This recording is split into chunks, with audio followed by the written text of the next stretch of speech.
as we go. Fabulous. Okay, I've just shared my screen. Sorry, before we start this question, do you need a decent bow to work at Safe System Solutions? So,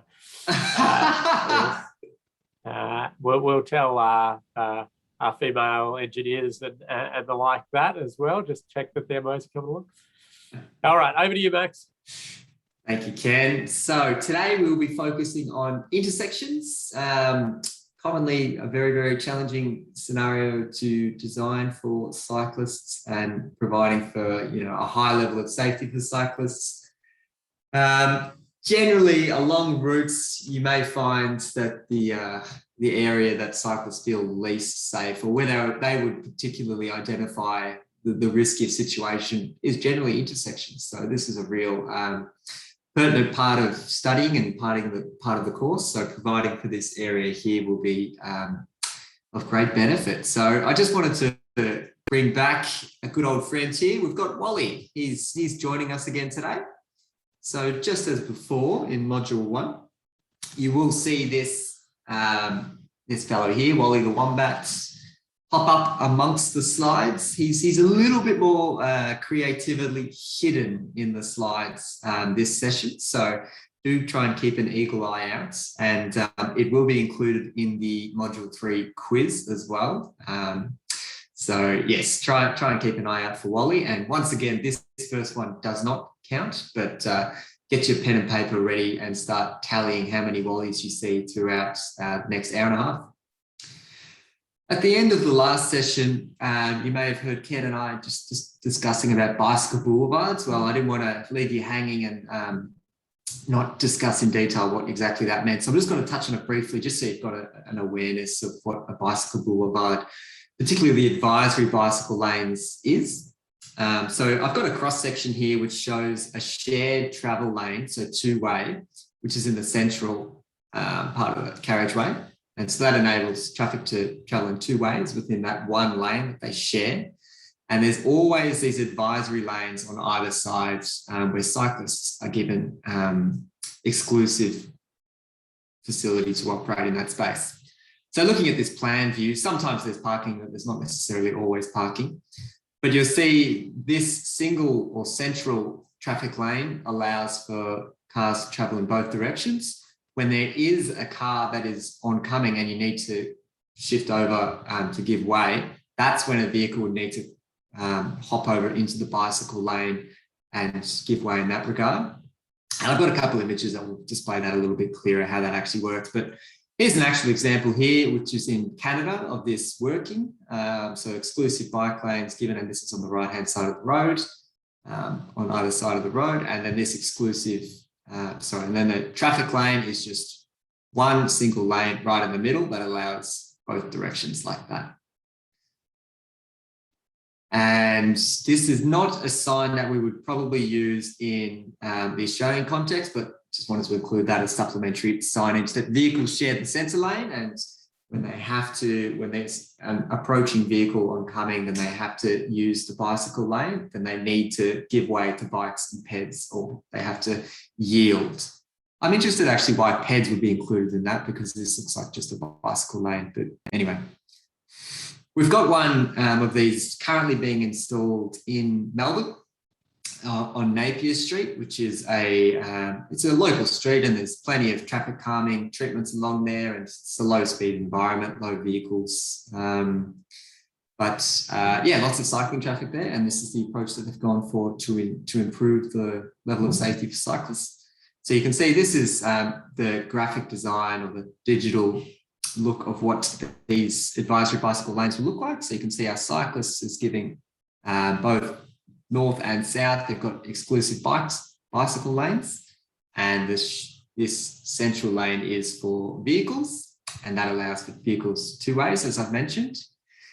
This slide here represents exactly how it's meant to work when you see oncoming traffic as a vehicle. You go into the bicycle lane and you have to give way to any cyclists that are already there, including if one is behind you. You'd have to slow right down.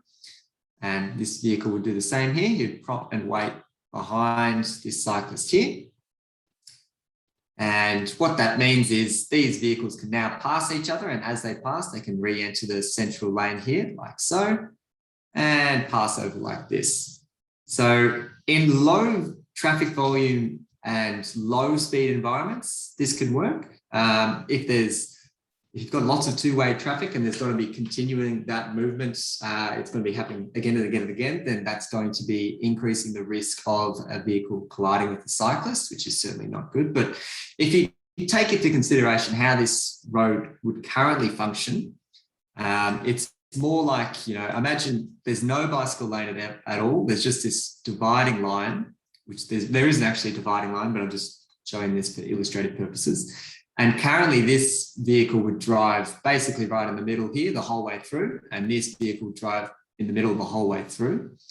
And the bicycle doesn't have any facility whatsoever, really. They just cycle as close to the curb as they can and hope that someone from behind doesn't collect them. So this is kind of how it's existing currently. And by shifting the carriageway and building one traffic lane that allows two-way directions, you're creating this, it's the intent of you want to really, really slow down the vehicles. Vehicles would be less likely to, travel at higher speeds or conduct tuning when you've only got one lane of traffic to kind of operating. Whereas if you've got two separate lanes, you're probably more likely to hit higher speeds. So that's the advisory bicycle lanes. If anyone is interested in seeing some more designs around that, I'm happy to share some resources, but they are new in Australia. And there's a couple examples in Western Australia, but they don't have this advisory bicycle lanes. It's kind of like it's almost like an open space where they've just implemented lots and lots of different traffic calming treatments. And just not necessarily saying this is where the cyclists are meant to be operating. Ken, any questions on that? Oh, there's a few questions, comments. People a bit concerned about riding when the bike's coming head on at them. And I suppose that leads into some of the other comments around the management of speed. And, people are stressing it's got to be a low speed environment, low speed limits. And that, I suppose, also brings up the question around local area traffic management features integrating with this. I suppose we don't have time to get into the design details of that, but would you complement it with local area traffic management to keep operating speeds down? It absolutely needs to be. That's right. You can't be implementing this treatment where vehicles can get to higher operating speeds, because it just wouldn't be a safe outcome for cyclists. And it also may increase the risk of vehicles colliding head on with each other as well. So certainly managing the speeds is really, really important in this particular treatment. Yep. And Jesse comments that it's a fairly cost-effective way to do it. It is, yeah. Question about, are the cars meant to sort of merge behind any adjacent cyclists, or do they go in front of them? How does that work? Or is it a bit of a, case by case as it goes? I think that's a really interesting point about this, because what it would do is it make you as a vehicle, like you're not quite sure what exactly you're supposed to do. So hopefully the reaction would be, I'm going to slow right down because I don't want to hit a cyclist in that lane and I don't want to get in anyone's way. So I'm going to really reduce my speeds before hopping over there. Yeah. And Andrew has asked, so how many bikes per hour until the cars couldn't get around each other? They wouldn't be able to merge into these lanes. I don't expect you'll have a specific bikes per hour limits or vehicles per hour limits on these things, but any thoughts on that? I'm sure there could be some, some actual traffic studies that could probably calculate that, and they could do some actual modelling to determine what would be required there. And maybe you'd have to make that a one-way arrangement if there was just so many cyclists travelling in both directions there that there's no opportunity for vehicles to pull over and give way. But at the top of my head, I couldn't give you a particular figure there. But I would say that there is a number there that you would have to consider. Okay. On a related topic, are there any state roads in village suburbs in Victoria with a less than 50 km/h speed limit? Any state roads? What a great Oh, trivia. arterial roads, I'm guessing. Yeah, arterial state managed roads. Yes, we've certainly got plenty of high streets with 40 km/h speed zones. The city of Yarra has implemented 30 km/h speed limits across their network there. So they're the local roads, aren't they? So local, I think there might be a couple that are arterial though, like Johnson Street. There's 40, yeah. So 40 is definitely 40. yeah. Yeah. across the board in many areas. I'm all right. By the end of this, I'm going to see if I can rack my brain for a state road that's at 30 km/h.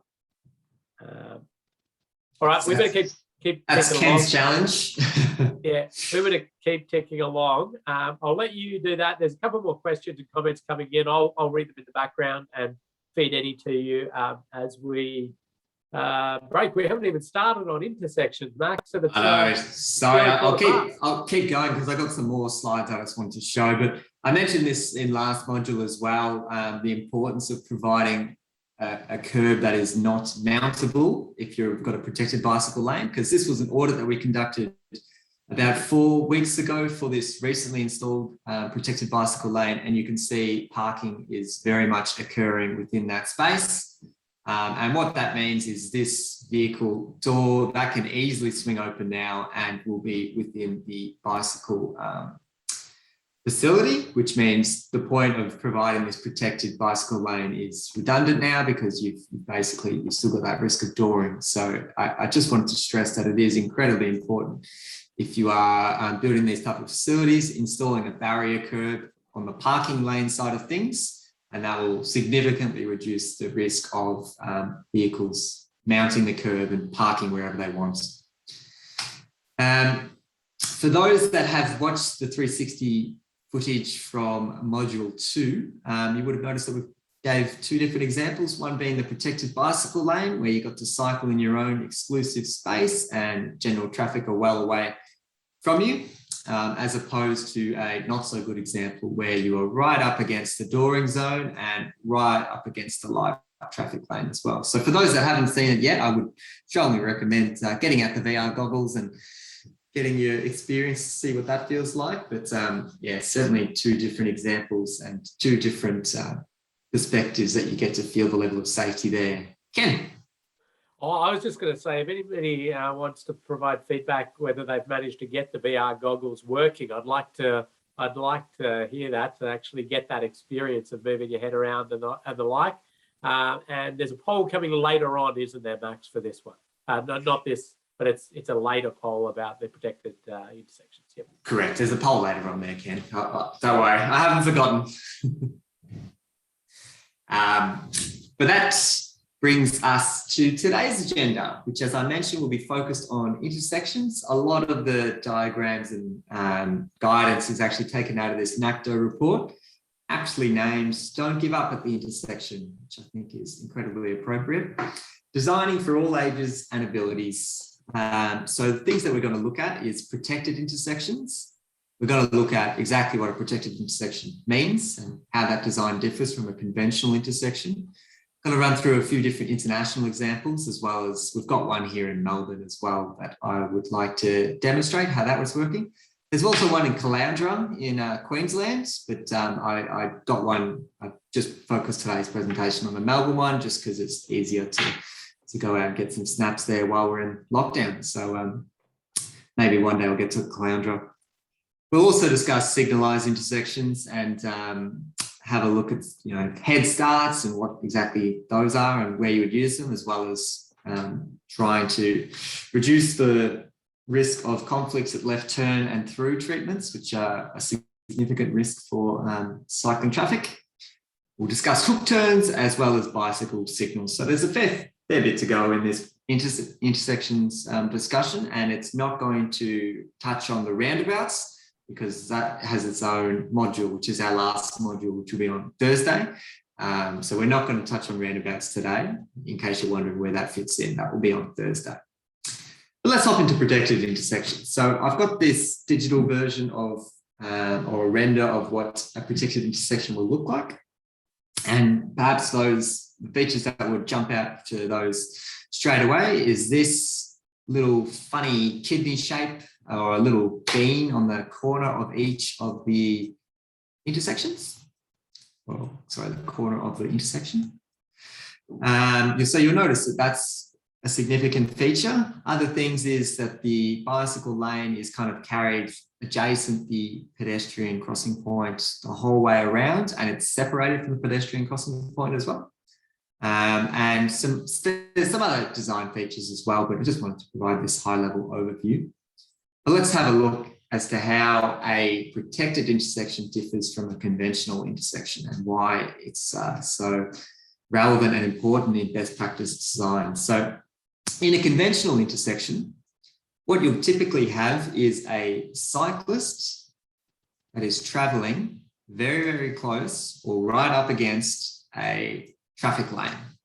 And what that means is as this left turning vehicle performs that maneuver, their ability to see, and this is represented by this red kind of triangle shape, their ability to be able to spot oncoming cyclists or cyclists that are traveling through is incredibly limited. So you could imagine if you were this vehicle and you were turning left, to be able to see this cyclist who is behind you and right within your passenger side door, to be able to spot them is incredibly hard. No matter how slowly you're going or anything like that, you're more focused on just performing this maneuver and not necessarily, stopping and really twisting your neck to be able to see that, because that cyclist is in your blind spot. So this is a conventional intersection where you've got this cyclist right up against the traffic lane as they approach the intersection. For a protected intersection, what we're looking at is increasing this offset. So you can see I've provided two different offsets there. I might just get rid of the other, erase that. So you can see the offset, that refers to the traffic lane and the bicycle lane. In the protected intersection, the offset from the traffic lane to the bicycle lane is far greater. And what that means is as the vehicle is turning left, their line of sight to spot oncoming cyclists is much, much improved. So in other words, the cyclist is crossing right in front of them now, so in the windscreen, rather than at the back of their passenger side. So it's a lot easier for a vehicle to spot a cyclist in a protected intersection as opposed to a conventional intersection. And the other thing I'll note, to achieve this offset, this is where that corner island that I pointed out in the previous slide, that's how that offset is achieved or maintained. It's through that corner island. If you didn't have that, then you could just have the vehicle kind of coming along here and basically doing the same maneuver and not being able to see the cyclists, whereas providing this physical island means that there is a sharper turn for the vehicle to do, which means lower operating speeds. And it's also got the significant benefit of actually being front on with the cyclist that's crossing in front of you. So here's the design and some important elements that you need to consider as part of looking into a protected intersection. So number one here is our corner island, which is just given here. Corner refuge island is the phrasing that they've done here. I should just note, because this is from an American resource here, this is not quite how we would design intersections, the signal crossing, sorry, pedestrian and cyclist crossing, but just gives you an idea of how things can look. There's number two, the bicycle queuing area. And this basically gives cyclists a spot to stop and be separated from the traffic and then wait for their turn to pass through the intersection. So they're not just right up against the traffic lane or in front of the vehicle waiting for the light to go green. They've got this separate area that's completely offset from the traffic lane. So that's a much safer feature as well. There's a motorist yield zone. So that's basically where you've got an opportunity for vehicles to stop and pause and give way to any cyclists that are crossing there. And that is, once again, that is made available through the use of the corner refuge island. You've got your pedestrian crossing islands. So that's a spot exclusively for pedestrians. So making sure that peds can cross in one spot, cyclists cross in another spot. Pedestrians crossing of the separated bike lane, that is number 5. So that's this little zebra crossing over here and over here.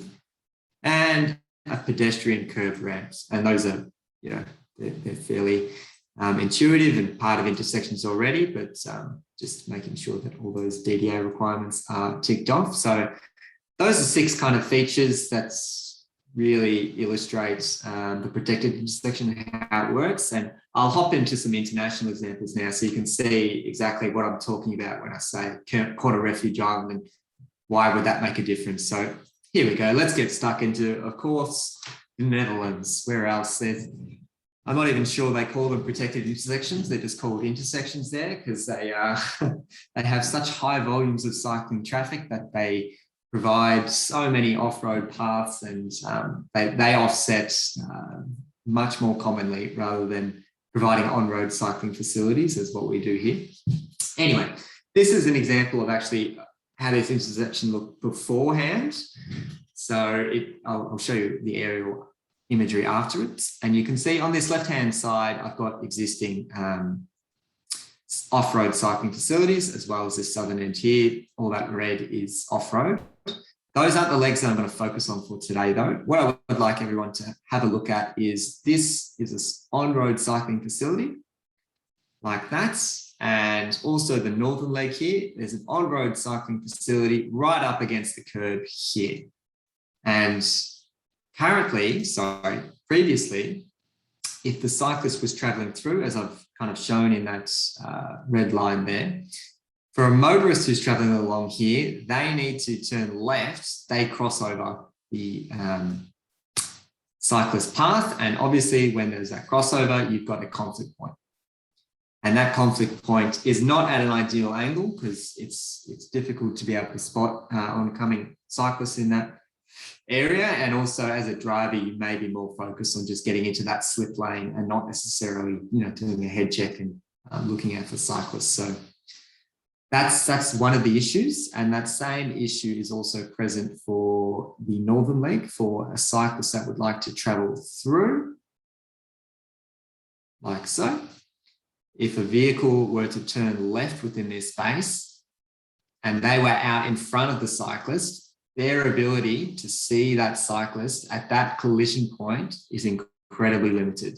So once again, I just try and get everyone to picture yourself if you were performing that maneuver as a left-turning driver, motorist, your ability to see someone that's behind you and potentially at 25 kilometers per hour on a bicycle, a very thin, narrow instrument, and traveling in your passenger side, it's difficult to see them. And that creates this really, really awkward conflict point with a tight angle. And yes, it's not a good position to be in a cyclist because you need to make a split decision. Do I slam on the brakes? Is this guy turning left? Slam on the brakes, let them go first, or do I try and charge out ahead and hope I can get away with it? So this is the before example, and let's have a look how things look like currently. So same intersection, and you'll see, what have we got here? We've got our corner refuge islands, all 4 corners of the intersection. And that separates or provides a greater offset from the traffic lane and the cyclist lane. And I'll draw those same maneuvers now with this new intersection arrangement. So my cyclist that was traveling in the northern leg, they now come off the road here. They can pause and give way at this point here. So I pause and wait for the traffic signals to go for them, and then they can go like so. And then they're able to continue their journey wherever they're going. And for a motorist that was turning left at this intersection now, they come round here, and you can see that line of sight now where the cyclist is crossing. It's right in front of the field of vision for that left-turning motorist. So that's the real benefit of these protected intersections, is you're making cyclists a lot more visible for left-turning vehicles. I'll do that same demonstration for the other leg as well, just to reiterate exactly what we're seeing here. Cyclists are actually carried off much further before this intersection. Once again, they have to pause here if it was a red light and wait until it goes green. Then they're able to cross and continue their journey like so. And for left turning vehicles, this once again, they have their own left turn lane. They perform this left turn movement like so. And once again, this line of sight is much, much improved as compared to what it was previously. And I will just hop to the previous slide if I kept yeah, so that was the previous angle where you can see it's very acute, something like that. Whereas what you've got now is perpendicular. So you've got a much better opportunity to sight oncoming cyclists. Now, the one drawback that I see with this international example, and I think this is because it's the Netherlands and they can get away with a lot more in this environment, but I'll just show you some snaps of how this actually looks like on the ground.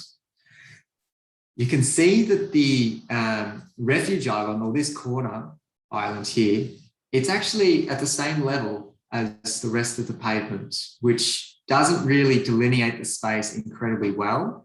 I wouldn't see this working at all in Australia, because what would happen is motors would just traverse straight across that and basically be in the bicycle lane.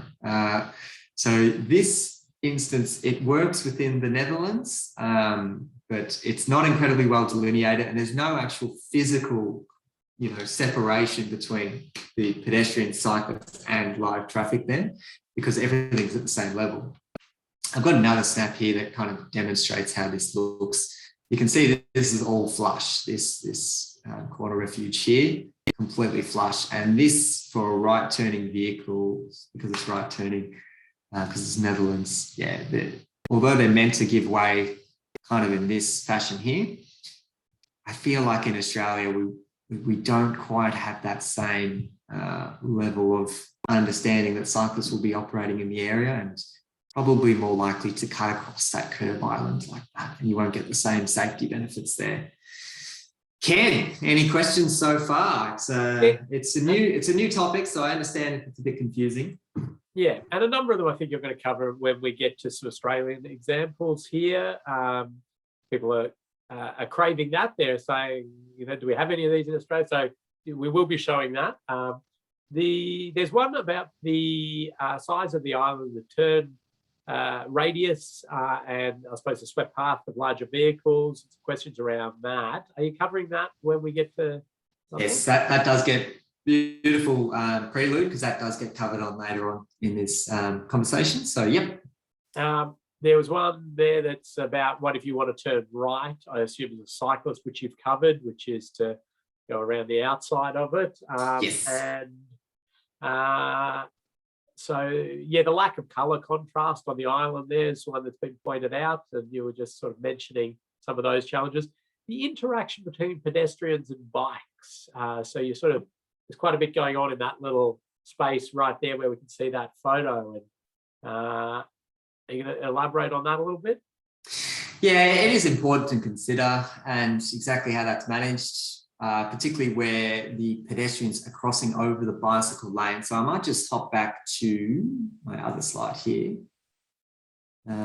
this one here, and I'll show. So you can see in this example, number 5, there's actually a zebra crossing. So in other words, a cyclist that's traveling across here and then wants to continue straight like this, they're given that warning that this is a zebra crossing. This is where pedestrians cross over. So rather than stop the zebra crossing, just where the carriageway is, they've extended that over the bicycle lane as well to better demonstrate that pedestrians still have priority when they're crossing. And I'm a big fan of that. I think that's a good way to approach these protected intersections. Yeah, and I think that the Australian examples of videos and things are going to assist people in visualising that. The footprint required for these, especially in brownfields constrained sites. Any comments on that? Yes, so for existing conditions, the way that you would typically have to arrange the intersection is one traffic lane may have to be eaten up to provide this greater offset. That could be a parking lane. That could be a left turn exclusive lane.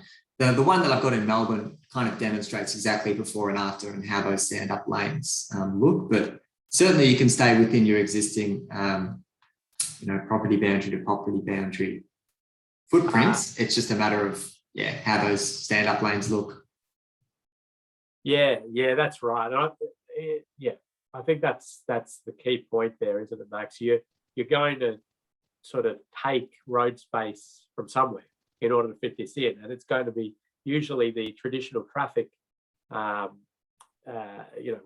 your objective is to pump as many cars through an intersection as possible, you pop stand-up lanes at an intersection to widen it out so you can get more through on that phase, pump them through, and then bring them back in. You've got space there if the pumping of cars through an intersection is not your number one objective. It's just about that sort of one network movement and play style, thinking about what's your priority movement through this point. I might show an example of that shortly if we get time. So lots of good questions there. There's a couple more. All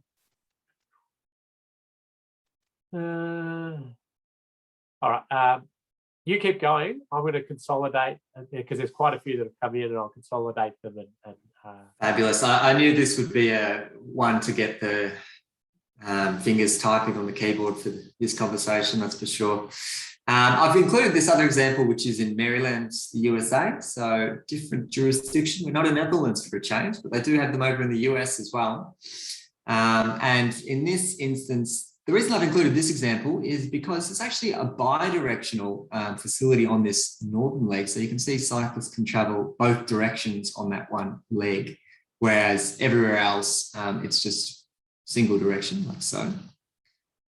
So it's just an interesting feature of this particular intersection. However, you'll see those features that I discussed previously are all consistent, being the corner refuge island is apparent in all corners of this intersection. And the other interesting part, and I'll just erase that again, is you'll see that there's kind of this raised section here, which looks like brick. And then this other section here, which is noted as proposed concrete. And what that actually is you've got the brick, which is a raised section. So that's, you're sitting 100, 120 mil above current pavement level. And then you've got another mountable apron, which is the concrete section. And what that means is for swept paths and for, particularly long or heavy vehicles turning within this environment, they're not always going to be raising. So they're not always going to be hitting the raised curb there and, potentially destabilizing them or just creating unnecessary maintenance issues. So you've got this mountable area instead. So that's, once again, for a general passenger vehicle, they can turn left like that, no problem. However, for heavy vehicles or long vehicles, they may need to track slightly over the apron just to be able to get their swing. It's probably not the best diagram, but if the mountable area, if that was all curb like that, then you can imagine that all of that would just get struck a lot more often. And that's not an ideal thing to be happening. Anyway, I just wanted to showcase that. And we've got one later on, which perhaps demonstrates that a little bit better. But here is what this looks like actually on the ground. So you can see this mountable area. It's just flush concrete. So the same level as the existing pavement. And the brickwork here is raised. So you've got the corner refuge that clearly provides that offset between the bicycle lane and general traffic. And yes, if I were to be turning, this is still right turning traffic. Yeah. So this fellow here is turning right, which is our left turn here like that. When they cross over the bicycle path, once again, cyclists are crossing in front of them, not to the side of them. So much easier to spot. I've included this one as well. This is the UK, so in Manchester, and it's a little bit more consistent with what we would apply here in Australia, because you'll see the green conflict paint, which is what we tend to use as well for cycling. And just a little bit perhaps easier to envisage how this might work on your local road network. I wanted to just mention this is called the cycle optimized protected signals junction, which is a cyclops. That's the abbreviation they've gone for. So they obviously wanted to make this as palatable as possible, make it sound pretty cool and trendy. It's fairly recent. I think it was middle of last year it's been installed. Ken, did you want to hop in with any questions? There's a couple of comments in here around the speed of vehicles on the approach to these intersections. No speed calming features, raised areas at all. So, any comment on that? No, there isn't. There's no traffic calming on approach. I suppose the one thing that would really slow speeds down is because you've tightened up the radius here from your corner refuge island, that would slow down left turning vehicles. So previously you'd have a more of a sweeping bend like this, which means vehicles can kind of turn at speed, whereas tightening the radius means lower speeds. But there's no actual traffic calming on approach to these intersections. Good question. Yeah, there's been discussion about sort of road user behaviour and expectations, which is, I think I'll just leave as conversation in amongst the chat there. There's a comment on this one on screen about the bicycle storage boxes in front of the traffic lanes, which I think is quite an interesting point there, right squarely in front of traffic. So almost encouraging that right turn manoeuvre from the middle of the road as well as the hook turn style right turn. Can we get a prize out to that person there? Because I deliberately included this example to have that discussion. So that person's clearly reading my mind. That's good to see.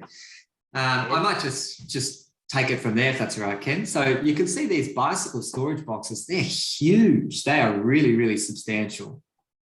And they're actually provided at all legs of the intersection. And you'd be like, if I'm building a protected intersection and I want cyclists to be given that offset as they travel through here, why would I try and encourage them to provide, this central area where they basically claiming the traffic lane? And I think that some may view this differently, but although cyclists that use the bicycle box to travel through this intersection like this, they may not have the same level of safety as doing this approach, the northern approach there, and using the protected intersection. However, what it does do, it basically caters for two different levels of cyclists. So for those that feel comfortable and, they ride through intersections like this every day, and they have to be in this position, then they can use this and take the most direct routes to travel through the intersection. However, for those that don't feel comfortable sharing a traffic lane or, taking control and being at speed with general vehicles and being in front of them, some people don't find that comfortable, which is fair enough. They've got this opportunity to, take this more meandering path and in a more safer fashion. And yeah, I think it just basically caters for multiple abilities. And also, as Ken mentioned, for those that wanted to turn right, rather than having to go all the way around. I've got too many drawings now on this slide. Let me just get rid of it. Rather than a right turning cyclist having to go all the way around like this, for those that feel comfortable, they're able to prop and wait for the light to go green and then pause here and wait for an opportunity for to enter the intersection and then perform their right turn maneuver. So you can see it caters for those that feel particularly confident in taking these intersections. Hopefully that answered that question there, Ken. Yeah, no, that's very good. Irene sort of made an interesting observation around a sort of hierarchy of road users in terms of cyclists give way to pedestrians, cars give way to pedestrians and cyclists. And I actually think it sort of aligns with sort of transport planning 101 back now, in the theory of teaching. It is sort of that the road user expending the most amount of their own energy should be given priority wherever possible. So it kind of nicely fits into that mold. So that was just a little comment there.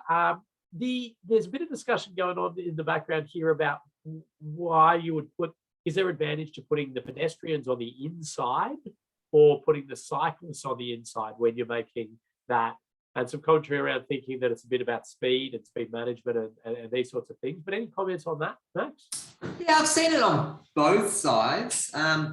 The cyclist on the inside tends to be more common, and I'm not sure I can really give you a definition as to what would be better or most suited, other than they both have, the risks of pedestrians crossing at certain points. So the pedestrian crossing point would be here, and just ensuring that is well and truly delineated, and cyclists know that pedestrians are crossing within that space. I think that's probably the key feature.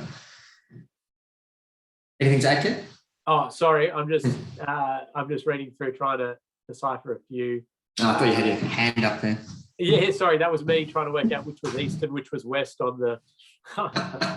keep going, Max. You're doing a good job. I'll get back to you with some more. Fabulous. So I'll show you what this looks like on the ground here. So you can imagine, I'm just going to draw the vehicle movement here, turning left. So they're turning left over here. And the cyclist within this space here is traveling around here and traveling across in this instance. And once again, you can see that line of sight is straight in front of the vehicle that's turning left. So their ability to see that oncoming cyclist is much improved in comparison to a conventional intersection.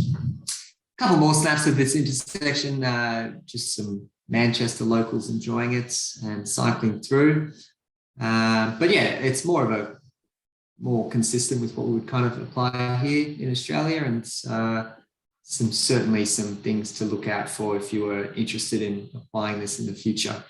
That's all for my international example. So I was going to hop into Melbourne's example next, but I might just go back to Ken to check I haven't missed any comments.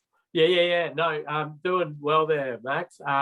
There have been some comments around the ability for heavy vehicles. So maybe just jump back a slide to your aerial image of this, please.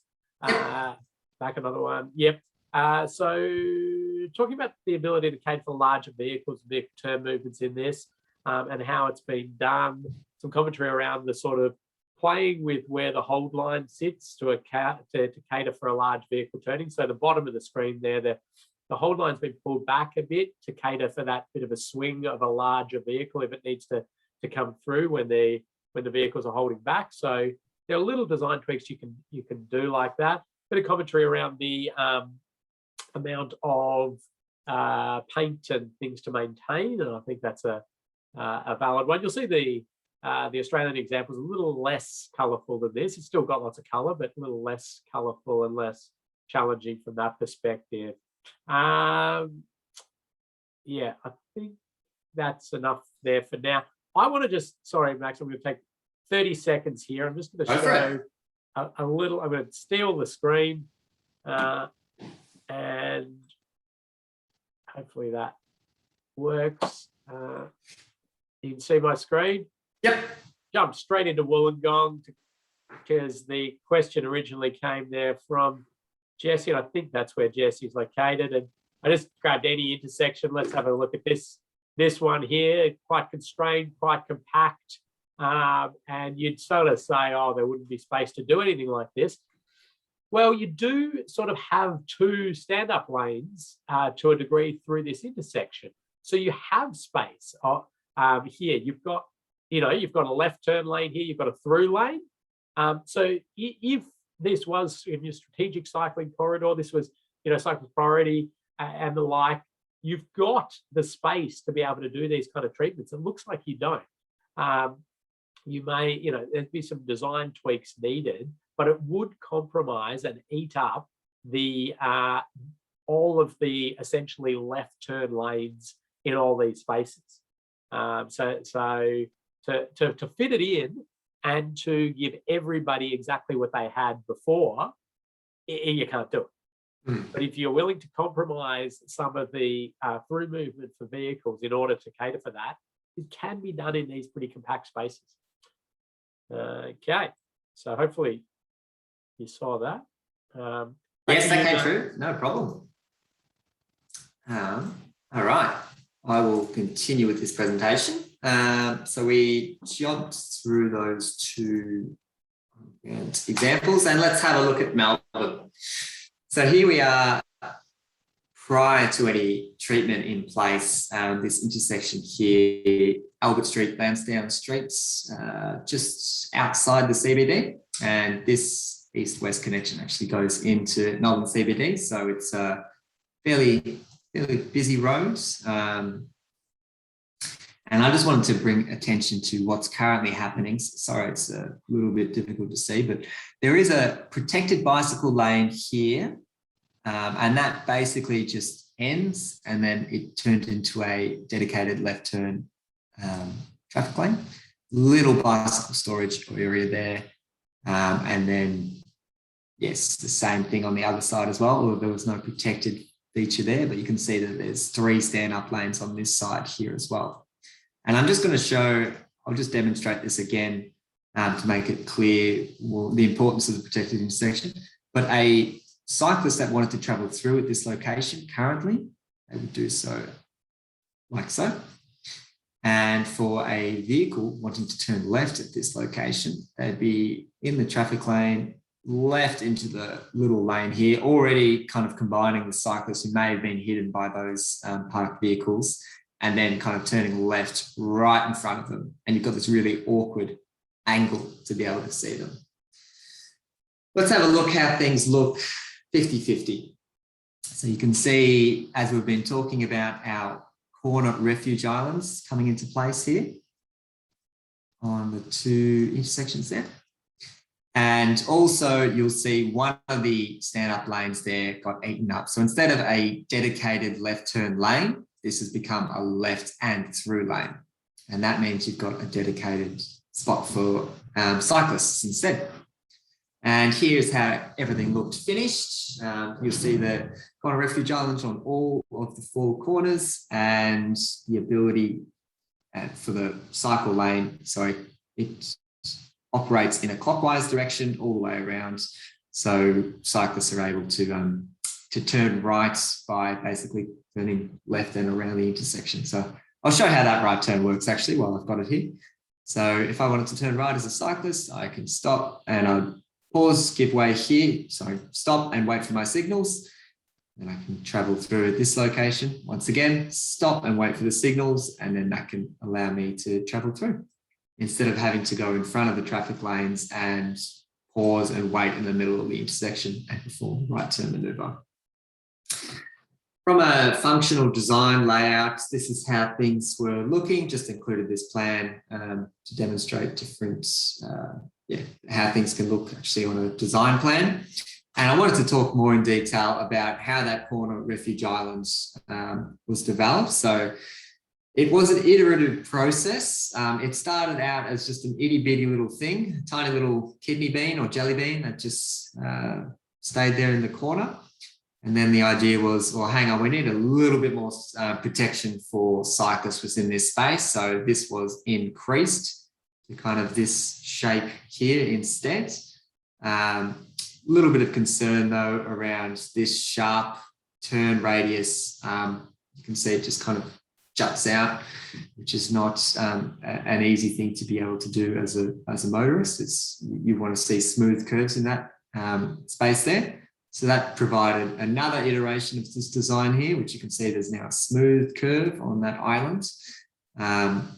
They also had a look into, all right, well, what happens if we have lots and lots and lots of cyclists within this area? You can see there's not a lot of space there for a cyclist to prop and dwell if you're waiting for your lights to go. So if it's red at the moment, you may have a crowd of cyclists waiting.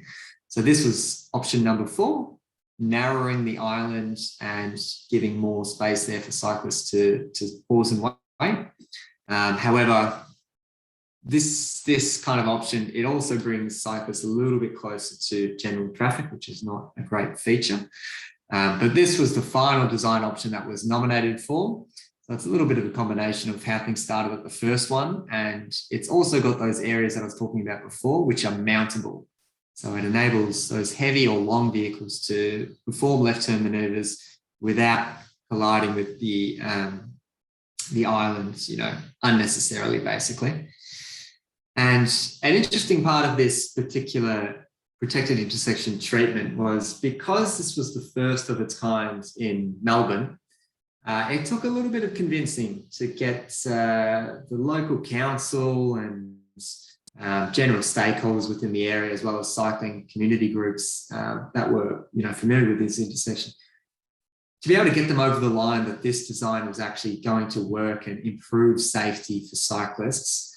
They needed to do a little bit of trialing. So what they decided to do was they constructed this to scale intersection, and this is all line marked out exactly as the current intersection is. So it's the exact same measurements and the like. They line marked it, and you can see here's a bunch of cyclists from a range of different stakeholders.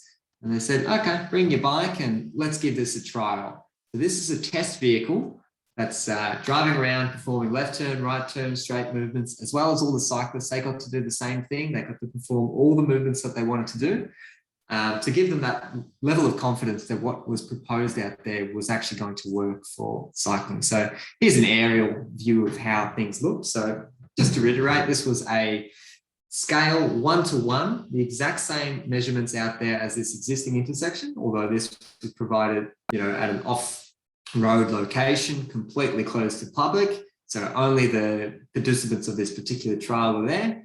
They got the stakeholders out there on bicycles. All of them got to try, cycling through here, performing that little detour movement there to get around the island. Will they have enough space to see the island, and also as a vehicle making that left turn there and not hitting the island? Is all of that actually feasible? So that was all about trialing this particular design and making sure if it works kind of in this environment, it should be able to work, in real life as well. I might pause here and Ken, if you're able to launch module 3 poll, just so I get a bit more engagement from our participants today. My throat's starting to get a bit scratchy, so I'll pause for a drink. But do you mind reading it out, Ken?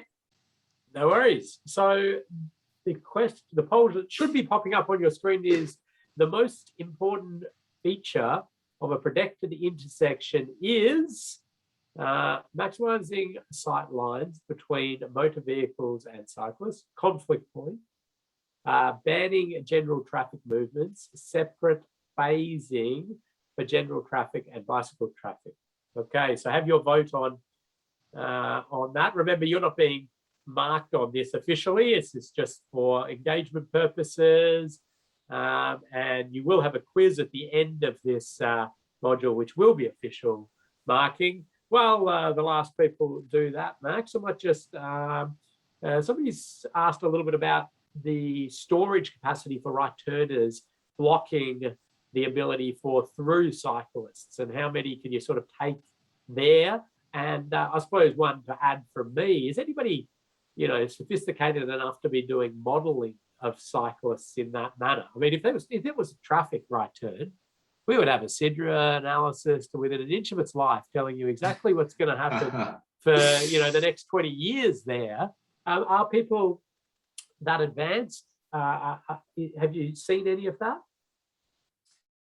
I think that right turn is a fairly good point. So you can imagine it's basically maybe 1 or 2 cyclists that can prop there at the right turn before they would be blocking that movement there through cyclists traveling. So there is a risk there. And as before, you could reduce the width of this island to better increase the storage capacity there. You'll see the one in the Netherlands, that example there, that storage capacity was huge in comparison, just because of the number of cyclists that they have there. I think in this particular environment, what would most likely happen if there was a particular build-up, there is opportunities for a through cyclist to kind of use the pedestrian footpath just to make sure that they're off the carriageway and not going to get collided by live traffic. It looks like the polls all come through though, Ken. What were the results? Pretty much everybody's on board with maximising sight lines between the motorist and the cyclist. So that's what Fabulous. People are going for. Good to hear. Yes, that's exactly right. So you can see this left turning traffic here. Their line of sight is in front of where the cyclists are crossing. So that's exactly what you want to do. You want to be maximising that field of vision for general traffic turning left to make sure they can actually see the cyclists. So yes, good to see that everyone's getting those results. Yep. And some people pretty excited by the idea of one-to-one scale trialing of this sort of stuff. A question around, did they run heavy vehicles through this intersection and model as well? I know they certainly did swept paths, and I think they, because this was in the depot at Ballarat, I think, wasn't it? And I think they just had some of the depot trucks put some witches hats out, which I think you can see there, and just did that. But there were lots of swept path diagrams done in that. So yeah, okay, keep going, Max. I'm going to provide this example of how it actually looks from the saddle, and then we'll move on from protected intersection, because I'm sure you've heard enough of me talking about the offset and maximizing the site. So anyway, let's have a look what this looks like from the saddle. So this will be included in module 3 360-degree video, but here's just a sneak peek of how things look here. So you can see this taxi here is turning left. There's a blinker there on the mirror there. And currently approaching using a protected intersection, which is pretty exciting. This yellow line represents, at a conventional intersection, this is where cyclists would travel. Perhaps it would actually be even closer, it'd be more like in this direction, but for the benefit of the doubt, I'll just say that yellow line is conventional intersections. This blue or aqua kind of line is obviously the path of the vehicle taking, and that's going to be considered, that's going to be consistent as I just pop through different scenarios now as we go through this intersection. So let's have a look at the next, jump forward in time a couple of seconds later, and this is how things are looking. So this yellow line, once again, this is how a conventional intersection a cyclist may be traveling. So you as a cyclist right now, if you've only just noted that this is a left turning vehicle, or perhaps this vehicle has only just put on their left blinker, so you're only just aware of it now, as a cyclist, you need to make a decision. I need to either stop, emergency brake, I need to swerve out of the way, or I need to just gun it and try and get past this vehicle. Not a comfortable situation to be in, because there's very, very limited room between this left-turning vehicle and you as the cyclist traveling there, which is kind of illustrated in that aqua line there. That offset is not a lot of space there. I've also got this purple line, which is a little bit difficult to see, but that is obviously the route that we are going to be taking as we are in a protected intersection. So you can see the 3 lines there. Let's have a look a few more seconds down the track, and yellow line, if you were a cyclist at a conventional intersection, the blue line for the left turning vehicle, you can see that offset there is not, there's not a lot of room there, is there? And also that angle that they're crossing at, it's not very easy for that taxi to be able to spot you as a cyclist. Whereas for the protected intersection, you can see that offset is much greater. And the other thing to really notice is you can see, if you look through the passenger window, you can see the taxi driver's line of sight. He's basically looking right at me as a cyclist. So you can see his focus is where the cyclists are crossing. If you were in the yellow line here, it's too late for him to spot you, because you would be basically, even if he were to slam on the brakes now, it's very likely that that cyclist on the yellow trajectory would be colliding with that left turning vehicle. So, yep, that's the fellow there that's looking at you, and he's doing a great job. So we like him. And that's really trying to summarize the benefits of this protected intersection, maximizing the sight lines there by providing that offset between your traffic lane and your bicycle lane. Another thing to consider is, as you're approaching this intersection as well, just ensuring that there's adequate sight lines up to the intersection. Because if you've got, say, parked vehicles all the way up to the intersection like this, parked vehicles essentially are a visual obstruction. So they wouldn't enable this vehicle here to be able to spot cyclists within the lane. So I've just included this diagram here just to say, there's something called the recognition zone. So in other words, for a left turning vehicle to be able to spot the cyclist that's already in that cycle lane, there's a spot where they need to make a decision. Okay, I can definitely see them. They're going the same speed as me. I need to stop and give way because they are going to just keep going. And then obviously the ability to stop there within that turn space. So ensuring that there's adequate distance there to be able to perform that stop maneuver. Okay, we can move on from protected intersections because there's still a lot more to talk about within the signalised intersection space, but I'll just check in with Ken to see if we had any more comments.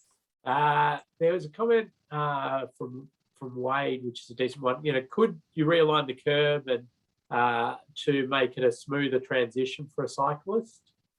Is that a possibility? Yes, you could. So this has got certainly an excellent, there's not quite that same level of deviation as what was shown in previous examples, which was more something like this. But the more you try and improve that deviation, likely the more amount you're affecting on, existing parking or existing traffic lanes or the like. So yes, if you're able to create that deviation as, provide the best possible radius there for cyclists, the better, but it will depend on site constraints. Yeah, and I think Wade was referring to one a few slides back. I think the principles are sort of similar, and Jesse's pointing out that you're going to be trading off pedestrians as well, as you mentioned, either traffic or parking, or there's these are all the intricacies of the design, aren't they? Do cyclists get a whole green phase, or is it a bit like pedestrians where they get a limited green phase for this? So in the module 3 video, there is actually a little bit of discussion about the phasing because it is quite unique in this intersection. So I might not actually spoil that answer if that's okay, because I think the module 3 video might answer that. And you'll also get to see Ken in the background is performing right turns at this protected intersection. So you'll see how that phasing kind of works in practice. So I might leave that for the video to answer that one. Performing, it sounds like I'm doing wheelies or something around the intersection. Very acrobatic. Just clarify exactly who gives way at what point here. Just maybe in the one you've got up on screen will be fine. Yeah, because this is a vehicle that's turning left into a new intersection, they are required by the road rules to give way to any crossing pedestrian or cyclist within that space. So that's left turning vehicle gives way to cyclists operating there. And then the bicycle approaching from the bottom of the screen, if faced with a red light, waits back there for pedestrians to cross. So the cyclist, if they have a red light here, that's where this cycling storage area comes in handy, because they can prop and wait all the way up to this point here. And that means they can, once it goes green, they're already out and in front of, a vehicle that's also waiting for red back at this point here. Yeah. And I think once you see it live operating through your 360, this will all be a bit clearer to you. The question about, is this done on non-signalised intersections? And if so, are the sort of principles still the same? And do you change any aspects of it? Non-signalised intersections? Yeah. You could certainly look at, these kind of features and offsetting the bike lane as much as possible. There's no reason that wouldn't be provided. The kind of concern that you'd have is if you've got a four-way intersection, just thinking one would have a priority control, I guess, something like this. So yes, you could still provide a similar protected intersection treatment and having the cyclists off in this direction here to enable better sight lines. So yes, I would expect that could still be achieved. Yep. Yeah. Sorry for my messy diagram. No, all good. All right, keep going, Max. I'll keep monitoring this. Another opportunity for participants to get involved, as I like to always ask as part of our modules, well, what's wrong with this photo? You can see here's another confused cyclist staring at this intersection, and I think it's fairly obvious that this is not in Australia. So we'll get rid of that cyclist there. And I might also just shift that banner down to make things a little bit clearer. But if anyone wants to pop in the chat, what do you think's wrong with this intersection? And it might be quicker actually just to change that to say, what's right with this intersection, Ken? Okay, so. All right, let's put them in. So heading towards oncoming traffic. So pointing the cyclist straight at oncoming traffic. The surface, the cyclist having to switch sides of the road. No formalised crossing facility, very uneven surface. Just close your eyes and hope. What's right? Island to protect riders, no colour, pavement markings.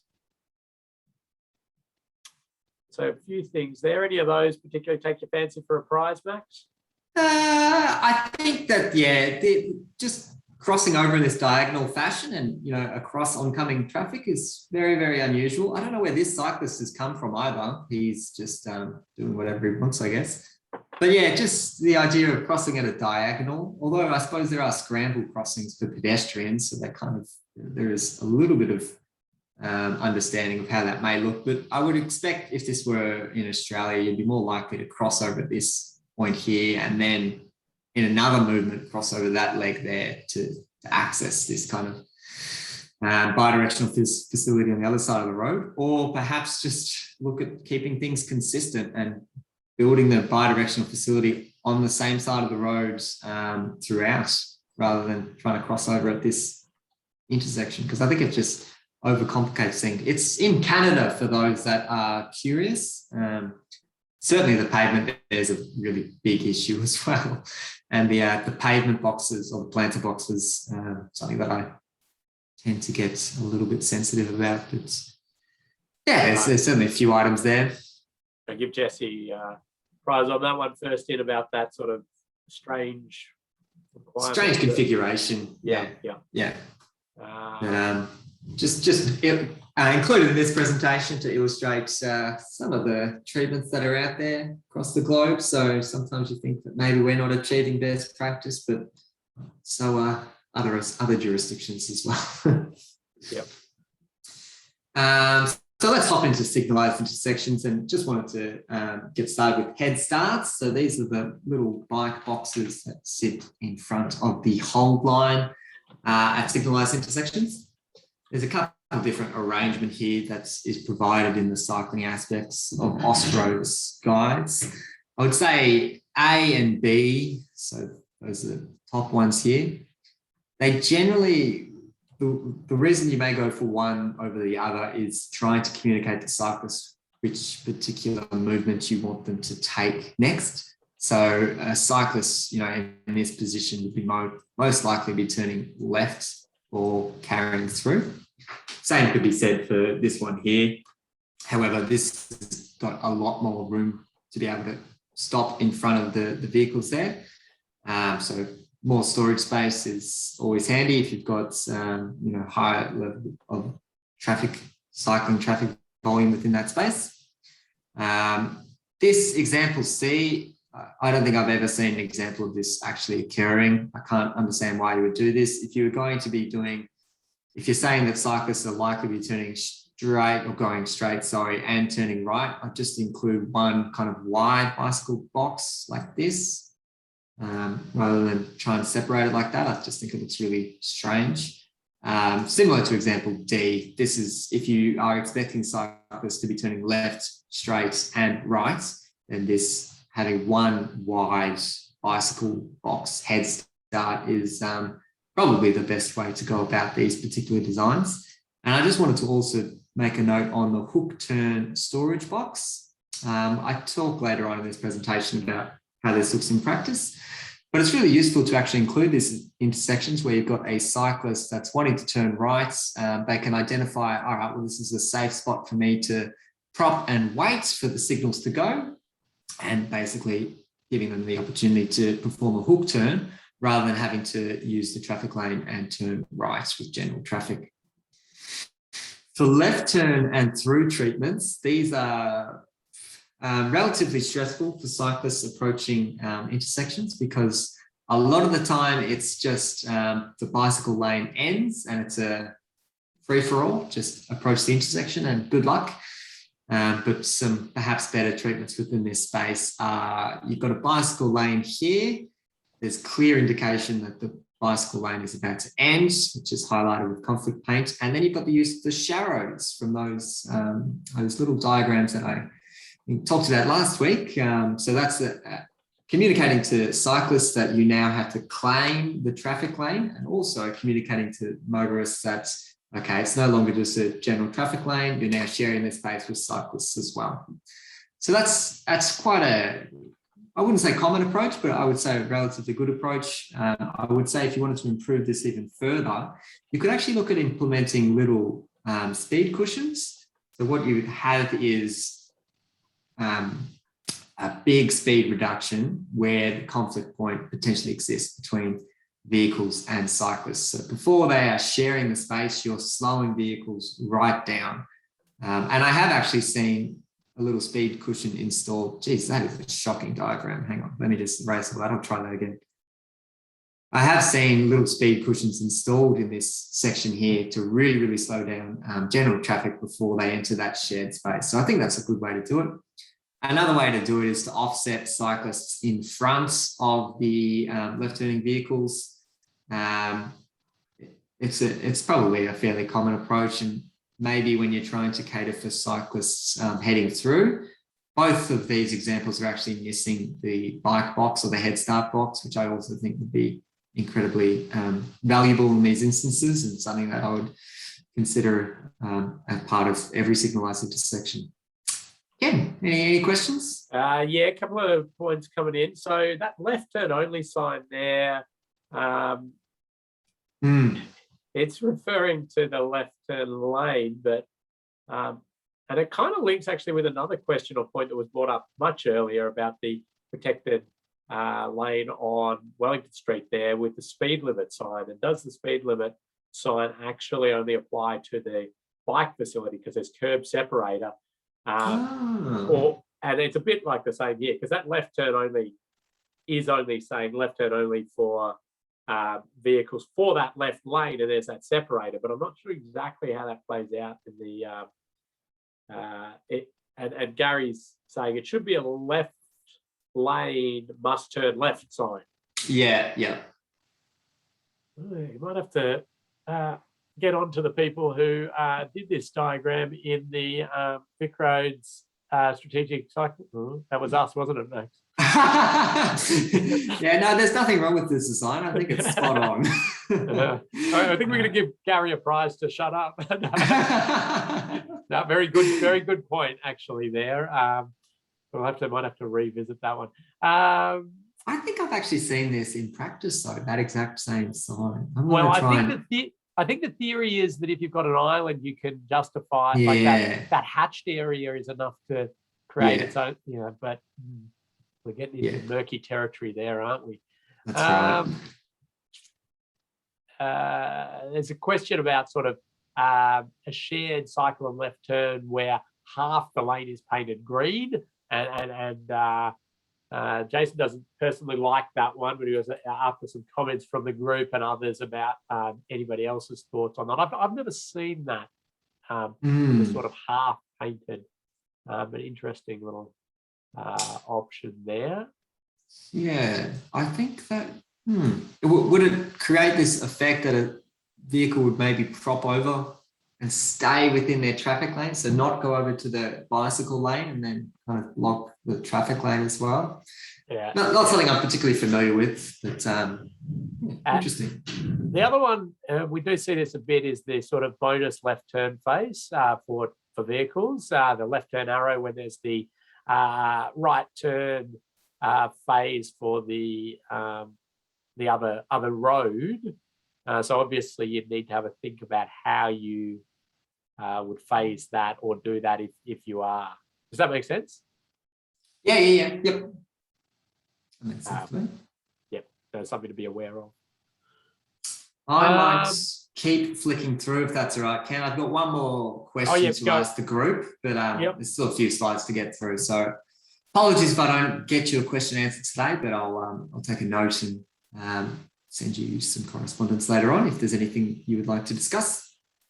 But let's just have a look at, I've just got this signalised intersection. This was on my commuter route to work when we used to ride to work back in the glory days before lockdowns.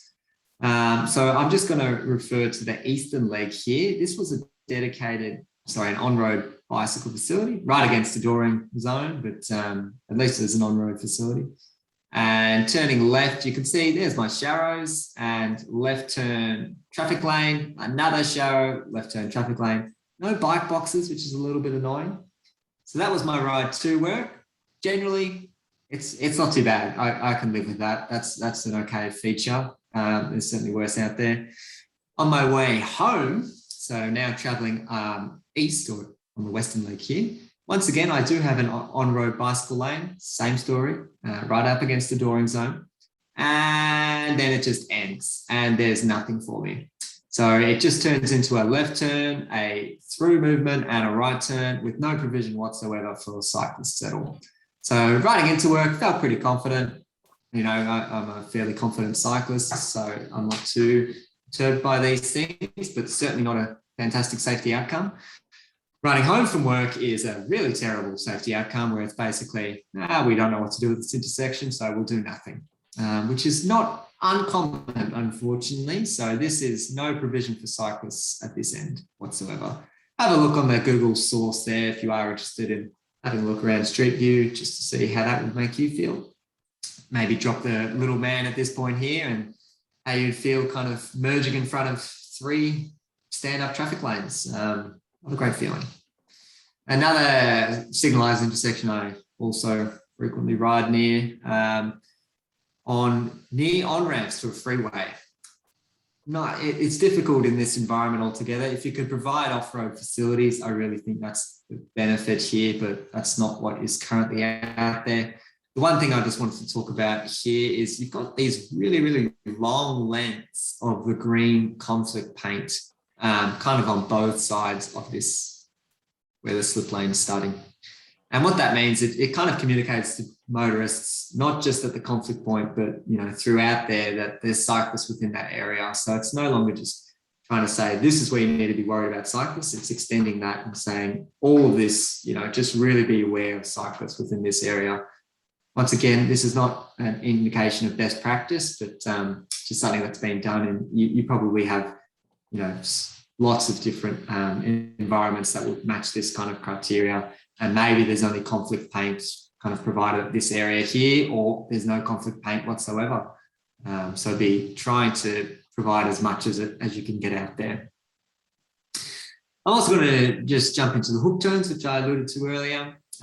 Like to see these, they're most relevant really where you're trying to push cyclists to a particular maneuver. So in other words, this movement here is either considered strategically important, or maybe there's on-road facilities there that you want cyclists to travel on rather than taking different routes. So that's where providing these hook turns could be really, really useful.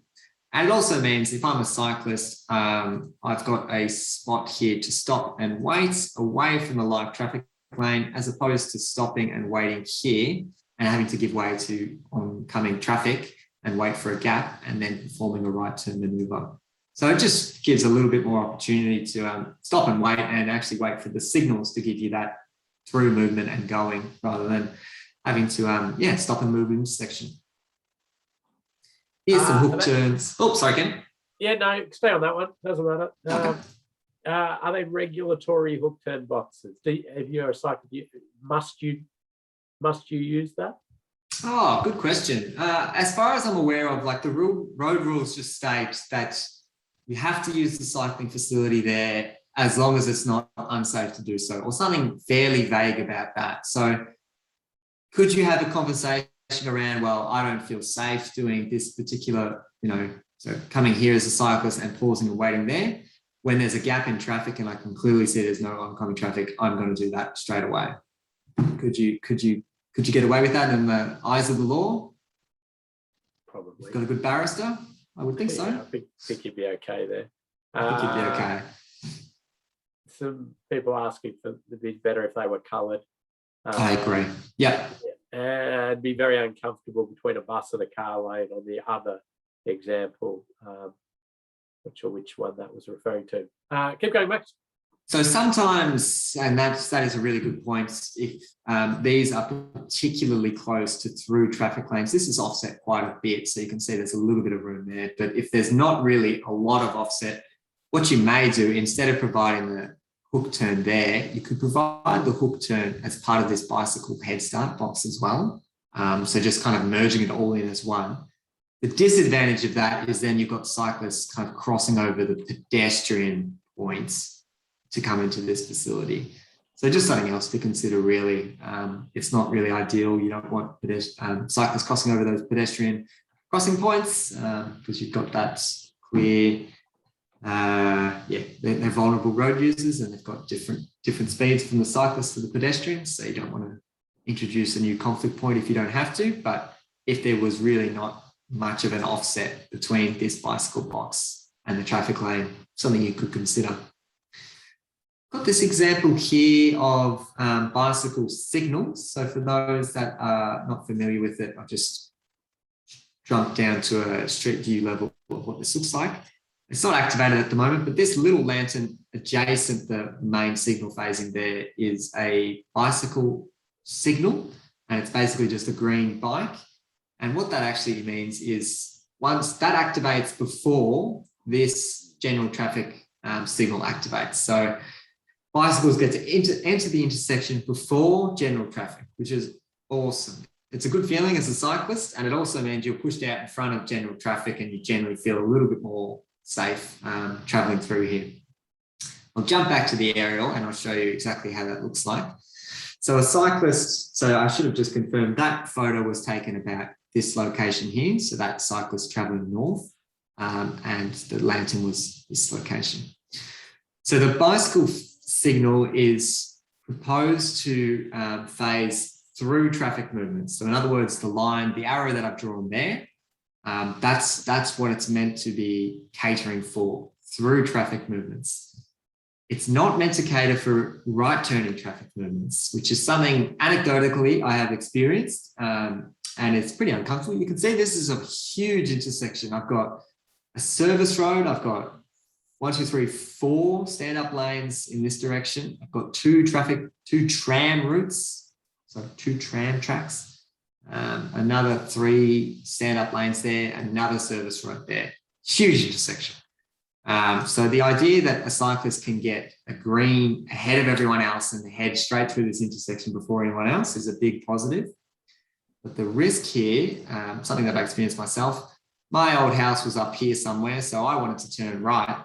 So once I got that, I saw the green, I headed straight through and I started turning right because that's the movement I wanted to do. I wanted to be in that right turn lane and turn right here, but instead I saw the green light. So I thought, okay, I'll turn right here.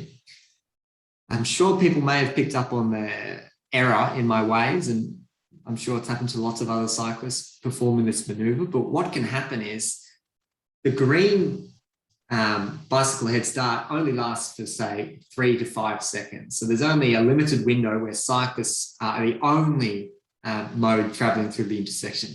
There is a point in time where general traffic also enters the intersection.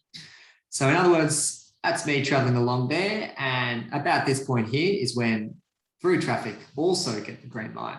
And so this vehicle was prior, they had the red light, now they've got green. So there was a risk there for me of that vehicle traveling straight through and me heading right, and obviously a collision occurring there.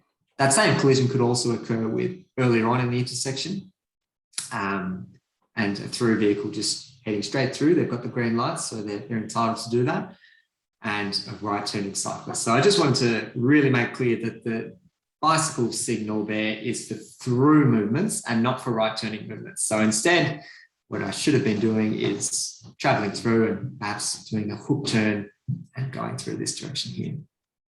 Sorry, that's all a little bit rushed. Just got a few more slides to get through. just included this last image here, which is the bicycle signal kind of being adapted into the traffic signal as well. So you can see there's a green, amber, and red for the bicycle signal. So rather than have a separate signal face, they've got their own, all is provided as one product, which I think is pretty good. That example is actually in Perth, and it just provides everything in the one phase.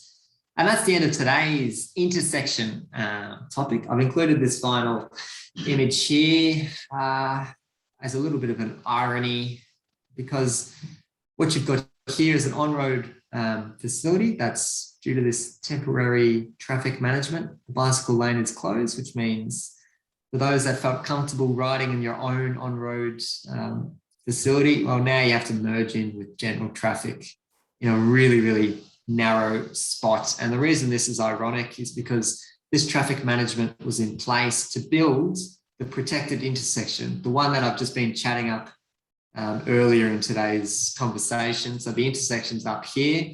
That's all being constructed to improve the level of safety for cyclists. However, in the interim, while we're building it, we're clearly not catering for the level of safety for cyclists. So a little bit of irony there. Ken, I'll pop to you, and if you want to chat through any out-of-session work for participants to do before Thursday. Yes, all right. Thank you, Max. And lots of great chat again on today's session. So you've got a quiz at the end of this module. So you'll go into Moodle, you'll go to module 3, you've got the quiz to take there. And then you've got a 360-degree look at the intersection and another intersection. So that protected intersection and another intersection for comparative purposes. And there'll be a little bit of a chat at the start of next module on that. Next module is roundabouts, of course. So jump in and knock that off as quickly as you can. And of course, if you've not done any of the assignment 2 or the other quizzes, make sure you finish those. You'll need to have completed those before your certificate is released to you at the end of the course. There was a question in there from Gary for about the other video. We'll probably answer that one offline because we're about out of time. Sam's just making a comment here. For the example in Perth, the bicycle signal goes green a bit before the vehicle one to give a head start to slide uphill, so it really helps. So the sort of pedestrian head start and the cycle head start are a nice little phase to push them out in front and give that little extra bit of sort of space and advanced movement through. Right, we've just ticked over the time. Thank you, everybody, for the wonderful participation today. Get in contact with us if you've got any questions outside session. Otherwise, we'll pick up where we left off and we'll delve into roundabouts in our final module. Thank you, Max. Thanks, everybody. Have a great day. Fantastic. Thanks, everyone. Have a good day.